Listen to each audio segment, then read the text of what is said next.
Buonasera da Leandro Maggi da Rosolina Mare per Rovigo in diretta. Siamo con Diego Crivellari che questa sera, appunto al Centro Congressi qua a Rosolina, presenta nella rassegna Un po' di orizzonti il paesaggio come valore universale, parlando di Pierpaolo Pasolini. Pierpaolo Pasolini, che collegamento aveva con il nostro territorio?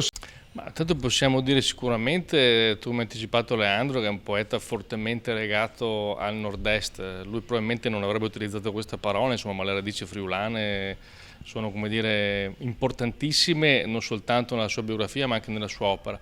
Pochi sanno per esempio che Pasolini, occupandosi di poesia, anche di poesia veneta o dialettale come si direbbe, si è occupato anche di poeti rodegini polesani per esempio, quindi ci sono, come dire, anche aspetti della sua attività, della sua opera di critico e scrittore che hanno interessato il territorio.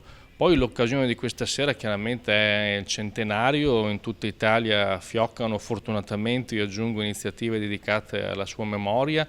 È un'eredità, quella di Pasolini, preziosissima. Siamo di fronte a un genio multiforme che ha spaziato dalla letteratura al cinema, alla critica, alla poesia, ed è soprattutto una impronta o un'eredità, io credo, destinata a restare fortemente nella cultura italiana e non solo. Ecco, Pasolini si definiva comunista, cattolico e gay. Quanto era difficile negli anni 50-60 e secondo te è ancora difficile? Ha pagato, diciamo, molto, qualcuno direbbe ha pagato con la vita anche questo suo schierarsi ideologicamente, poi questo suo vivere anche pubblicamente una condizione così particolare. E all'epoca, tu lo ricordavi, in una Italia profondamente diversa, molto più conformista, bigotta per molti versi. Ha pagato questo. Bisogna dire che molto spesso noi oggi conosciamo magari più questi dettagli più particolari della biografia magari che l'opera, ma insomma anche per certi versi la stessa vita di Pasolini è stata anche un'opera d'arte, insomma, potremmo dire anche questo in realtà. È stato sicuramente un comunista eretico, un comunista eterodosso, è stato, lui non direbbe gay, omosessuale forse, ma anche da questo punto di vista, insomma, una condizione, come detto, molto difficile in un paese molto diverso dall'Italia di oggi, anche bisogna dire. E poi cattolico anche in questo senso, potremmo dire un cattolico comunque eretico, eterodosso, legato evidentemente all'idea del cattolicesimo arcaico o molto legato anche alla civiltà contadina. Quindi è difficile in realtà trovare delle etichette che vadano così bene a un personaggio così poliedrico, multiforme, geniale.